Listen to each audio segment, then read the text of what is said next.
Baik, saya Hafiz Al-Arsyad dengan NPM 9882 4052 2011 1013 dari Informatika semester 3 kelas karyawan di Unibi.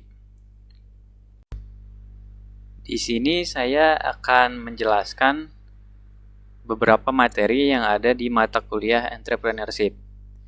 Jadi materi yang ada di mata kuliah entrepreneurship ini ada beberapa di antaranya, yaitu program kewirausahaan, yang kedua proposal ide bisnis PKMK, kemudian market segmentation, kemudian select beachhead market, kemudian build an end user profile, kemudian calculate the persona, dan hard work and effort.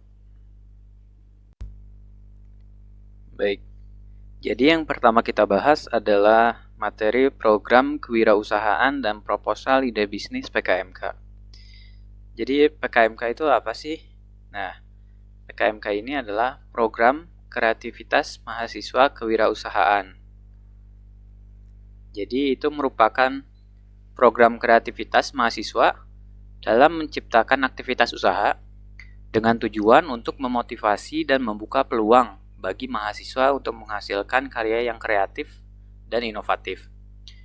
Nah, jadi PKMK ini tidak berorientasi pada laba dan profit, tapi lebih mengutamakan kreativitas dan inovasi. Nah, pada dasarnya di program ini kita melakukan analisis kebutuhan dan peluang pasar.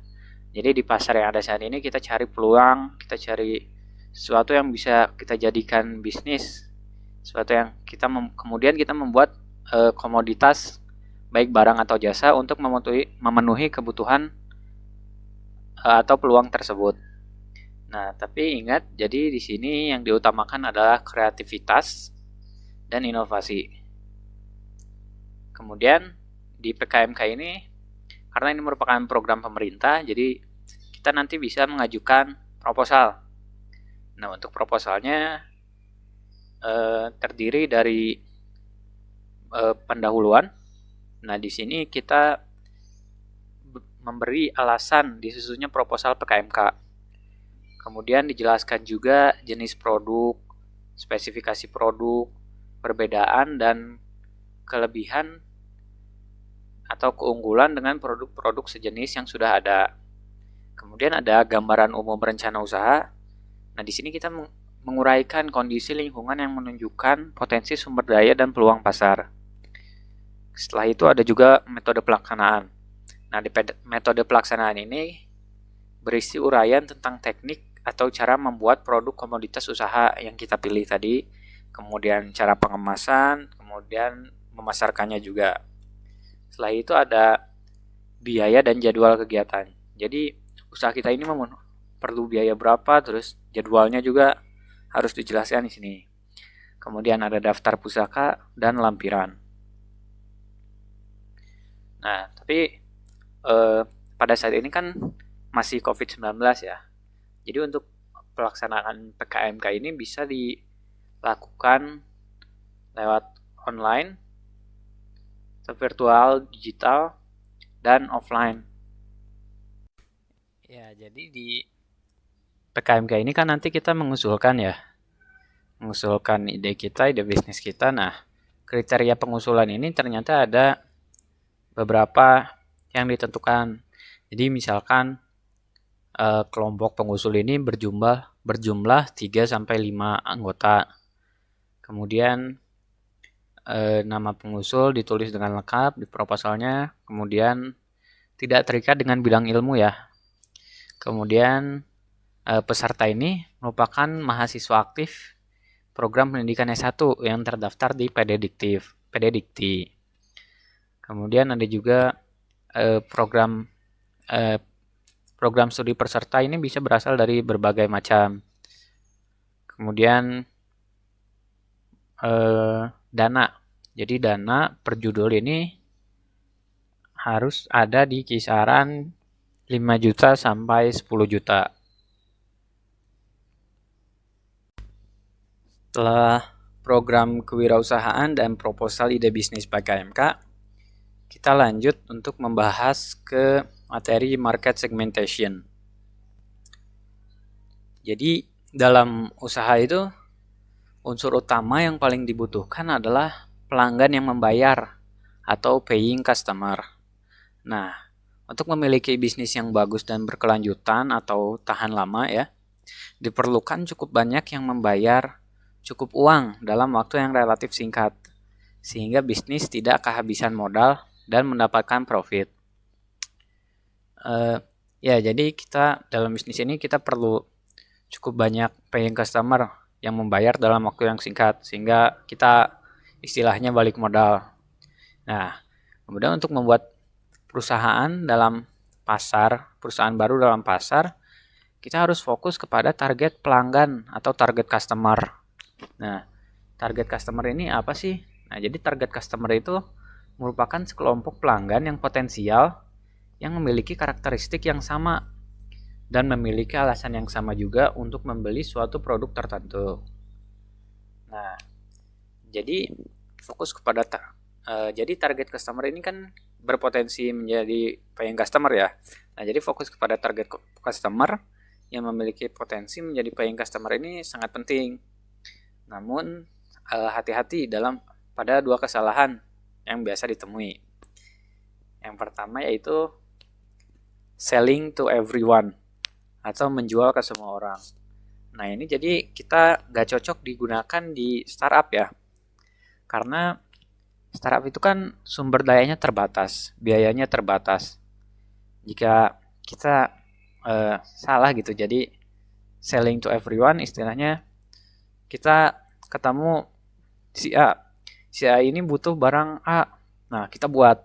Kemudian kita ketemu lagi si B ini butuh barang B, beda lagi dengan si A, kita buat juga. Kemudian ketemu si C, dia butuh barang beda lagi, kita buat juga, dan seterusnya. Nah, ini kita nggak cocok karena alasan yang tadi sumber daya kita terbatas ya. Nah, daripada membuat berbagai produk yang berbagai orang inginkan, lebih baik gunakan sumber daya tersebut untuk bisa membuat satu produk spesifik yang pasarnya sudah kita teliti dengan baik, dengan hati-hati, sehingga kita bisa mendominasi pasar tersebut. Nah, yang kedua yaitu The China Syndrome atau Fun with Spreadsheet. Nah, jadi kesalahan ini mereka berpikir daripada membuat peluang pasar baru, mereka memiliki pikiran untuk mencari keuntungan dengan mengambil sebagian pasar dari salah satu pasar besar yang sudah ada. Nah, jadi misalkan di Cina ada sekian juta orang. Nah, jika kita menjual barang dan mengambil 1% dari jumlah orang tersebut, kita akan kaya misalkan gitu kan. Nah, itu kan jadi mereka berpikir seperti itu, tapi tanpa disertai bukti-bukti yang kuat, tanpa diteliti dengan baik gitu. Jadi fun with spreadsheet gitu. Nah, kemudian ini tentang market segmentation dah. Kita gimana sih cara melakukan segmentasi pasar itu? Nah, yang pertama kita melakukan brainstorming ya. Jadi mulai brainstorming, nah kita harus berpikiran terbuka dan kreatif. Ide-ide gila itu ide-ide yang kita kira tidak mungkin, coba dimasukkan saja dulu. Kemudian daripada kita langsung mengajukan ide yang langsung spesifik, lebih baik mulai dari ide yang umum, yang luas agar pemikiran kita tidak terbatas. Kemudian mengecil. Nah, kemudian di brainstorming ini kita cari industri yang potensial dan pikirkan siapa yang akan diuntungkan dari industri tersebut. Kemudian harus fokus juga kepada end user dan identifikasi berbagai macam pekerjaan yang dikerjakan user tersebut. Nah, setelah kita mulai brainstorming, kita dapat sejumlah ide, kita perkecil lagi daftar peluang tersebut menjadi sekitar 6 sampai 12. Nah, untuk memperkecilnya ada beberapa kriteria yang bisa digunakan. yaitu beberapa di antaranya yaitu apakah target customer dari peluang pasar tersebut yang dituju memiliki uang yang cukup. Yang kedua adalah apakah target customer yang dituju dapat diakses oleh tenaga penjualan kita. Yang ketiga yaitu apakah target customer yang dituju memiliki alasan yang kuat untuk membeli produk kita. Nah, kemudian apakah ada kompetensi yang dapat menahan kita nanti. Nah, kemudian ada juga jika kita memenangkan segmen ini nih. Nah, bisakah kita memanfaatkannya untuk memasuki segmen tambahan jadi melebar gitu. Kemudian apakah pasar konsisten dengan nilai, minat, dan tujuan pendiri? Nah, itu beberapa kriteria yang bisa digunakan untuk memperkecil daftar peluang pasar. Kemudian kita juga setelah diperkecil, nanti kita perlu melakukan primary market research. Nah, ini nanti kita mengobservasi dan berbicara langsung dengan pelanggan. Jadi sehingga kita tahu mana peluang pasar yang lebih baik gitu. Nah, tapi perlu diperhatikan bahwa dalam berbicara dengan end user, dengan pelanggan ini, kita gaya bicaranya jangan seperti seorang sales. Jadi kita di sini tujuannya untuk menggali informasi. Jadi kita harus mendengarkan apa yang mereka katakan dan tidak mencoba untuk menjual sesuatu pada mereka atau mengajak mereka membeli sesuatu. Nah, setelah itu kita mengatur riset.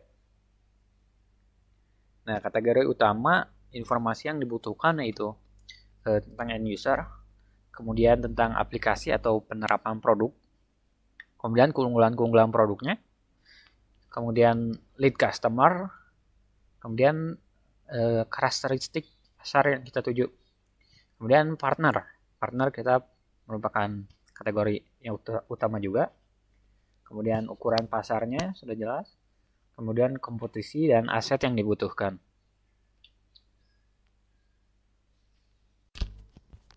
Ya, jadi setelah market segmentation, kita lanjutkan ke materi berikutnya yaitu select beachhead market.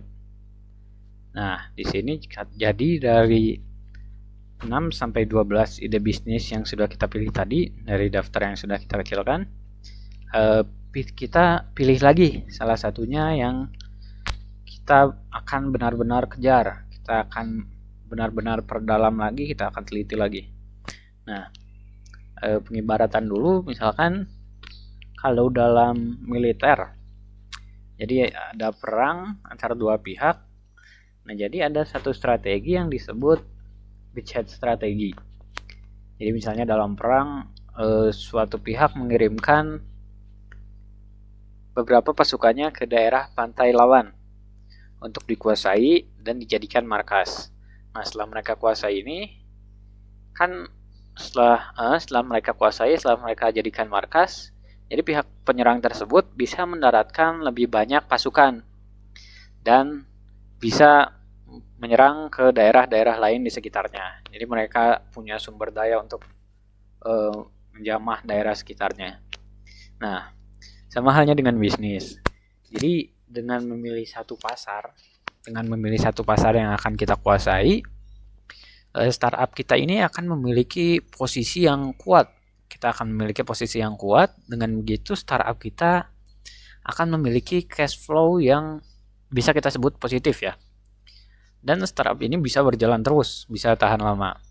Sehingga setelah pasarnya kita kuasai, nah ini kita bisa melebar, kita bisa menjamah pasar-pasar yang lain. Jadi ini kita beachhead strategi. Kita harus memilih market pasar utama kita. Ya, setelah kita materi select beachhead market, kita lanjutkan ke build an end user profile. Jadi di sini kita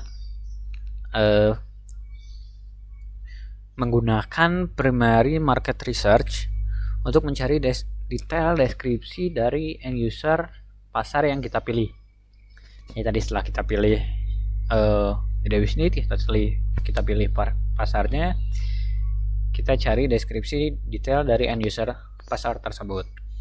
Nah, end user ini bisa suatu individual atau kelompok, pokoknya seorang yang membeli produk kita. Nah, jadi pada bagian ini didetailkan karakteristik dari end user, misalnya seperti gender, jenis kelamin dari end user pasar kita ini, yang membeli produk kita ini siapa sih, kemudian umur mereka ini ada di kisaran berapa sampai berapa, kemudian pendapatan mereka ini rata-ratanya berapa. Nah, kemudian posisi lokasi geografis dari end user ini yang membeli produk kita ini di mana sih, mereka tersebarnya di mana aja. Kemudian nah ini nih yang memotivasi mereka untuk membeli produk kita ini apa sih sebenarnya gitu. Kemudian kita juga bisa mencari siapa yang mereka idolakan dan apa yang mereka takutkan gitu. Nah, ini kita perlu detailkan karakteristik dari end user. Mungkin beberapa karakteristik atau beberapa pertanyaan ini sekilas mungkin tidak relevan dengan bisnis kita, ya, tapi tetap kita coba detailkan lagi karakteristik dari end user tersebut. Jadi kenapa sih kita perlu membuat profil dari end user? Nah, kita kan sebelumnya udah memilih pasar utama kita ya, dan itu udah cukup kecil dari keseluruhan. Cuma tetap meskipun kecil itu end usernya memang bermacam-macam. Nah, bermacam-macam, ada yang di usia muda, ada yang di usia tua, dan lain sebagainya. Nah, jadi kita maksudnya daripada kita mencoba membuat berbagai macam barang untuk dicoba ke semua orang gitu, yang belum tentu semuanya berhasil. Nah, jadi kita buat lebih spesifik lagi dan kita tentukan mana yang lebih cocok gitu. Jadi kita tuju satu titik daripada kita mencoba ke semua orang melebar. Nah, jadi itu tujuan kita untuk membuat end user profile. Oke, selanjutnya setelah kita membuat profile dari end user ini, kita sudah mendeskripsikan karakteristik mereka, kita masuk ke calculate the time. Nah, ini jadi saya ada salah materi di awal ya, salah penyebutan. Jadi di awal ini, nah di sini itu calculate the persona, harusnya ini calculate time kemudian profile the persona. Nah, jadi sekarang kita masuk ke calculate the time. Time ini apa sih? Jadi time ini total addressable market. Ya, jadi kita menghitung berapa total pendapatan startup kita dalam setahun yang kita dapatkan jika pasar utama yang kita tuju 100% kita kuasai. Nah, jadi gimana sih cara menghitungnya ini? Nah, jadi kita pertama harus cari tahu dulu nih berapa jumlah orang yang ada di pasar utama kita. Kemudian, nah ini ada beberapa cara ya kita untuk mengetahui berapa jumlah orang ini. Yang pertama ada bottom up analysis. Jadi ini kita merupakan cara terbaik untuk mengetahui berapa end user atau berapa orang yang memenuhi kriteria kita. Cara ini juga biasa disebut sebagai counting nose. Nah, dalam bahasa Inggris jadi counting nose. Jadi kita menghitung langsung. Nah, dengan menggunakan cara ini kita bisa mendapatkan hasil yang lebih spesifik. Nah, kemudian yang kedua adalah top-down analysis. Nah, jadi pada top-down analysis ini kita menghitung end user berdasarkan hasil dari penelitian orang lain. Nah, misalkan ada yang sudah meneliti Ini kita pakai, kita cari lagi. Kemudian misalkan kalau di Indonesia mungkin dari BPS seringkali mengadakan survei dan lain sebagainya. Ini kita bisa pakai, kita bisa pakai. Itu merupakan cara top down analysis. Ini dikatakan sebaiknya top down analysis ini sebagai untuk mengkomplement dari cara yang pertama. Jadi untuk mengkomplement bottom up analysis. Nah, setelah kita cari baik menggunakan bottom up atau top down analysis, setelah kita tahu berapa jumlah end user pasar kita, kemudian kita cari tahu lagi berapa kali nih kira-kira mereka akan membeli barang kita dalam setahun.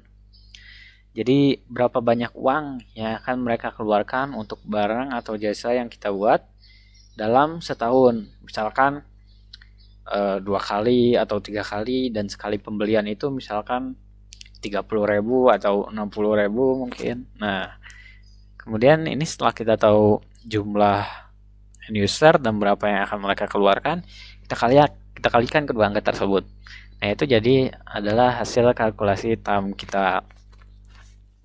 Nah, pasti hasilnya sangat besar ya. Kita harus mencari pasar yang cukup besar sehingga kita bisa melewati masa-masa kritis dan memiliki cash flow yang positif juga. Nah, ini kita targetkan pasar yang cukup besar, namun tetap perlu diingat bahwa hasil kalkulasi TAM yang besar juga tidak selalu lebih baik. Nah, seringkali kita misalkan hasil kalkulasi TAM kita adalah sekian miliar atau sekian ratus juta. Nah, seringkali pendapatan yang kita terima ini ternyata lebih kecil dari kalkulasi TAM yang kita buat. Oke, jadi pada materi ini kita udah tahu nih apa itu TAM, gimana kita cara menghitungnya, kemudian kita tahu bahwa hasil perhitungan TAM ini tidak selalu akurat, terkadang atau biasanya lebih kecil gitu. Nah, kemudian setelah calculate the TAM, kita masuk ke profile the persona. Jadi di sini kita istilahnya mengambil role model untuk pasar utama kita ya. Jadi kita ambil salah satu end user yang akan digunakan sebagai model end user. Nah, model end user ini selanjutnya akan digunakan sebagai rujukan oleh tim kita, oleh tim desainer, oleh tim oleh HRD, oleh RD atau sebagainya lah. Jadi baik mereka punya banyak kontribusi atau enggak, kita ajak mereka untuk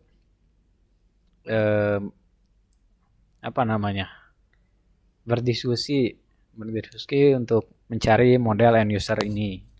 Nah, ini kita akan gunakan sebagai model, tapi kita jangan terlalu fokus untuk mencari persona yang perfect, untuk mencari end user yang perfect gitu.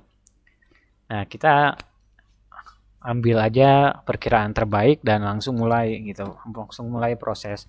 Karena kalau kita terlalu fokus mencari end user yang perfect, nanti kita akan memakan waktu terlalu lama lah istilahnya. Jadi kita langsung beraksi saja, langsung melakukan aksinya. Nah, kemudian role model ini nantinya akan membantu kita untuk fokus terhadap apa yang harus kita lakukan dan apa yang tidak boleh kita lakukan. Itu nanti role model ini akan membantu kita dalam hal-hal tersebut. End user ini kan nanti kita akan jadikan referensi sebagai untuk tim kita. Nah, jadi kita kalau sudah tahu data apa mereka gitu ya, sikap mereka dan lain sebagainya, kita bisa membuat produk yang lebih baik gitu.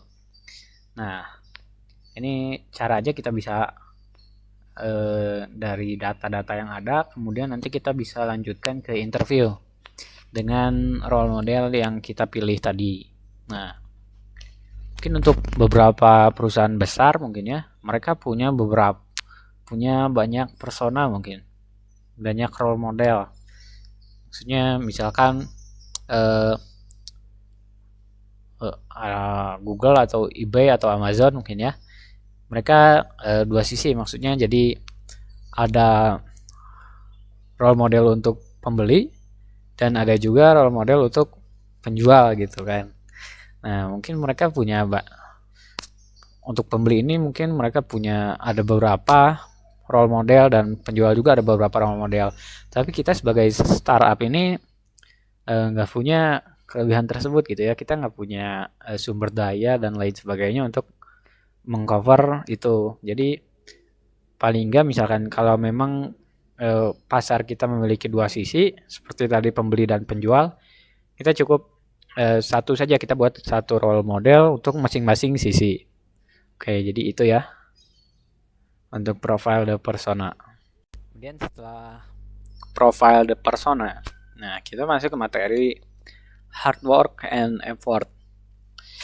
Jadi kita tahu ya dalam bisnis ini kita nggak selalu lancar, pasti ada kadang di atas, kadang di posisi sulit. Jangan kan dalam bisnis, dalam hidup kita pun seperti itu ya, kadang kita di atas, kadang kita susah, ada di bawah, posisi paling bawah terkadang. Nah, ini kita jangan menyerah, kita harus terus berusaha gitu ya. Jika kita ambil satu contoh mungkin ya, kita ambil perjalanan hidup dan perjalanan bisnis dari seseorang bernama Chris Gardner. Nah, Chris Gardner ini bahkan dia sudah dibuatkan film biografinya ya. Itu judulnya The Pursuit of Happiness. Nah, jadi pada film The Pursuit of Happiness ini Chris Gardner menginvestasikan seluruh tabungannya ke sebuah mesin medis. Sebuah mesin medis. Nah, ini dia menganggap alat tersebut sebagai alat yang istilahnya revolusioner ya dan sangat hebat gitu. Namun ternyata para dokter dan rumah sakit ini menganggap alat tersebut sebagai kemewahan yang tidak perlu. Nah, jadi dibandingkan alat yang sudah ada, alat yang dimiliki oleh Chris Gardner ini menghasilkan hasil yang sedikit lebih jelas, namun harganya 2 kali lipat. Nah, sudah jelas. Ini Chris Gardner kesulitan. Dia kesulitan dalam menjual alat tersebut. Dia investasikan seluruh tabungannya ke situ, tapi dia kesulitan. Nah, di sini dia posisi ekonominya menurun gitu ya, jatuh miskin hingga ia akhirnya pada satu titik bertemu seseorang dan memiliki pemikiran untuk mencoba menjadi seorang stockbroker dan merubah hidupnya sekarang. Nah, untuk menjadi lebih baik. Nah, namun pada proses dia menjadi stockbroker, nah ini dia melewati berbagai macam rintangan. Beberapa diantaranya yaitu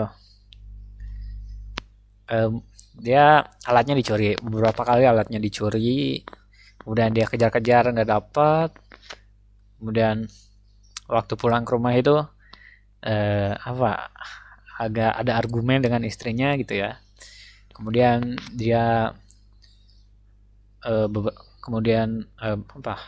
pada waktu-waktu selanjutnya dia ditinggalkan oleh istrinya, kemudian dia berhasil bertemu dengan seorang atasan untuk perusahaan stockbroker ini dan dia berhasil memberi impresi yang baik ya, dia menyelesaikan Rubik di taksi gitu sebelum mereka sampai di tujuan. Nah, namun sehari sebelum interview ini dia ditahan polisi. Chris Gardner ini ditahan polisi karena biaya parkir kalau nggak salah ya. Nah, dia ditahan polisi. Nah, itu dia lari, begitu keluar dia lari ke tempat interview, dia masih baju bukan setelan yang formal lah. Dia Jadi kan sebelum ditahan ini dia disuruh ngecat rumah kontrakannya. Nah, dia masih dalam setelan itu ke sana. Nah, namun hebatnya dia diterima gitu ya. Dia berkata jujur di sana. Dia katakan dia mencoba mencari alasan yang bisa memberi impresi yang baik kepada penginterview.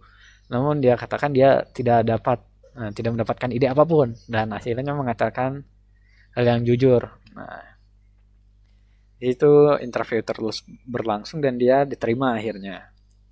Nah, tapi ternyata eh, program magang yang dia akan ikuti ini ternyata nggak ada gajinya gitu. Jadi harus pakai modal sendiri dan dia itu sedang kesulitan ekonominya. Dia bisa aja mencoba menjual alat-alat yang tersisa tapi kan cukup sulit. Tapi di akhirnya tetap terima, dia coba jual alat-alatnya yang ada. Nah, kemudian di hari pertama magang itu ya, dia ditabrak mobil. Dia ditabrak mobil, sepatunya hilang. Nah, itu tapi dia nggak cerita ke siapa-siapa tuh, kecuali ke anaknya waktu pulang. Nah, oke, terus rintangan yang lain yang dia lewati itu dia diusir dari rumahnya. Diusir dari rumahnya, nggak punya duit, nggak punya uang gitu. Dia menjadi tunawisma, tidur di toilet stasiun ya. Dia tidur toilet stasiun. Nah, dan seterusnya. Nah, semua ini dia lakukan sambil membesarkan anaknya yang masih kecil. Nah, itu. Jadi dia terus berusaha gitu ya. Ada mental support lah menurut saya ya itu. Nah, jadi dia terus berusaha. Nah, jadi di pekerjaannya itu dia cari cara yang lebih efisien. Dia cari cara yang lebih efisien dalam mengerjakan pekerjaannya. Kemudian mencari koneksi. Nah, ini jadi eh ini ya. Jadi dia mencari cara yang lebih efisien nih. Jadi dari daftarnya itu dia loncat ke atas mencari orang yang lebih potensial untuk menjadi customer. Dia telepon. Kemudian ini akhirnya dia menjadi sebuah koneksi bagi Chris Gardner. Nah, dia pokoknya interview pertama itu gagal, dia telat. Kemudian dia datang ke rumahnya, Chris Gardner datang ke rumah Walter Robin kalau nggak salah namanya, rumah Walter Robin untuk minta maaf dan akhirnya dibawa ke sebuah pertandingan American football. Nah, itu Walter Robin bersama anaknya, Chris Gardner bersama anaknya. Nah, di sini Walter Robin ternyata tidak menjadi customer ya, cuman dia Walter Robin ini punya koneksi juga. Nah, dan koneksi itu akhirnya diambil lah oleh Chris Gardner. Nah, jadi terkadang kita pikirkan untuk menonton pertandingan sepak atau pertandingan olahraga ini membuang-buang waktu ya. Terkadang kita berpikir seperti itu atau terkadang hanya berpikir ini hanya untuk hiburan saja. Nah, tapi ternyata semua itu bisa berubah jika kita datang dengan orang yang tepat, jika kita berada di lingkungan yang tepat. Contohnya adalah Chris Gardner ini. Dia akhirnya punya koneksi yang koneksi tersebut menjadi customer akhirnya. Nah, itu dia memanfaatkan hal-hal yang ada di sekitarnya.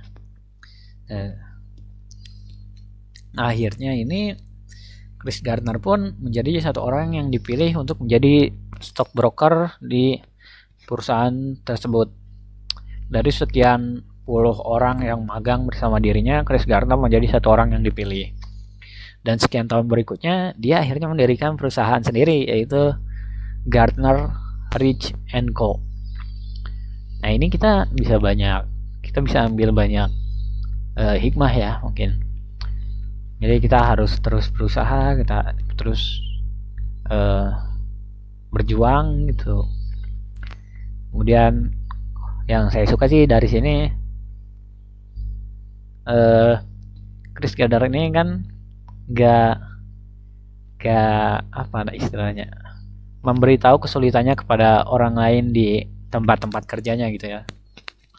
Jadi nggak terlalu mencari simpati lah. Jadi waktu ditabrak mobil dia nggak cerita, waktu dia nggak punya uang tapi atasannya minjem $5 untuk bayar taksi, dia kasih walaupun terpaksa ya dia kasih.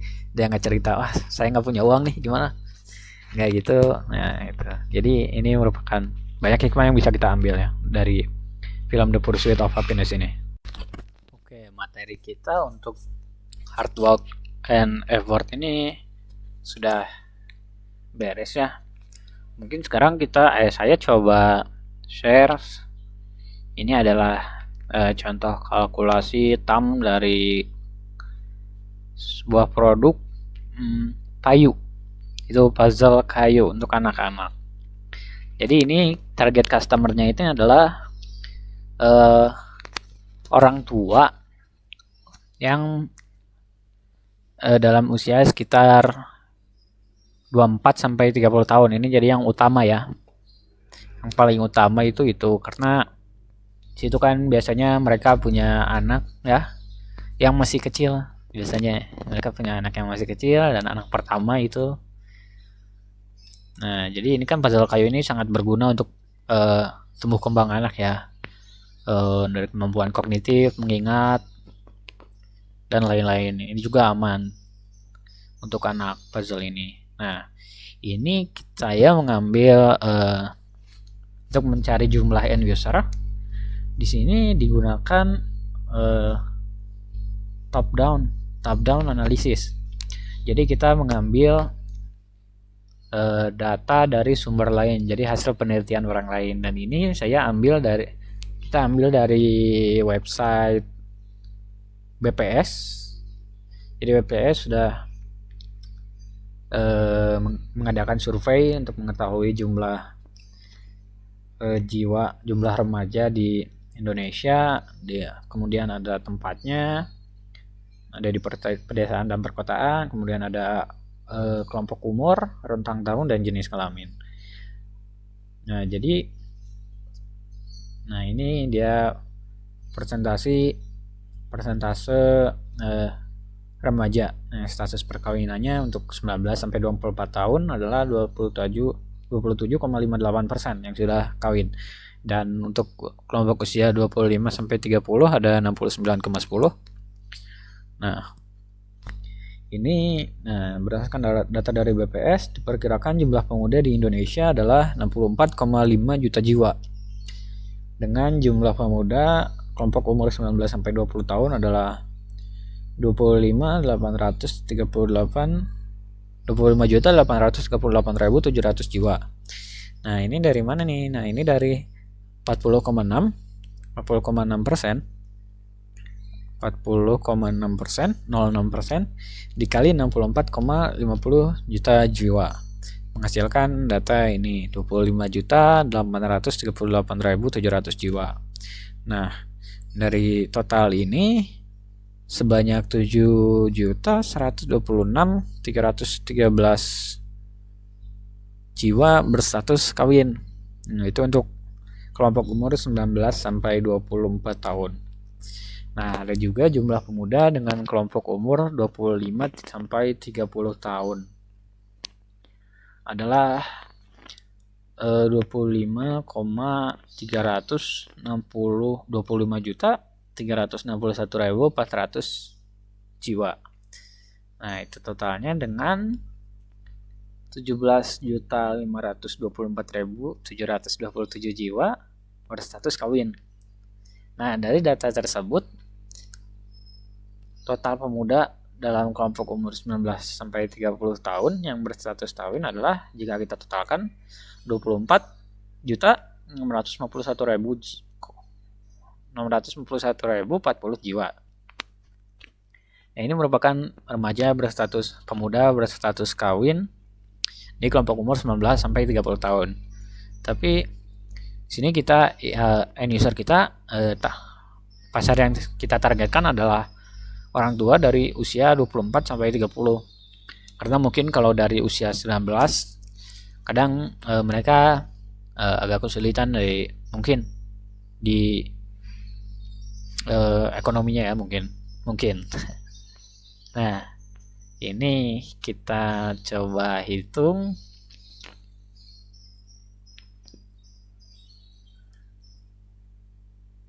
Oh maaf, jadi target customer ini kita dari 23 sampai 30 tahun ya, bukan dari 24 sampai 30.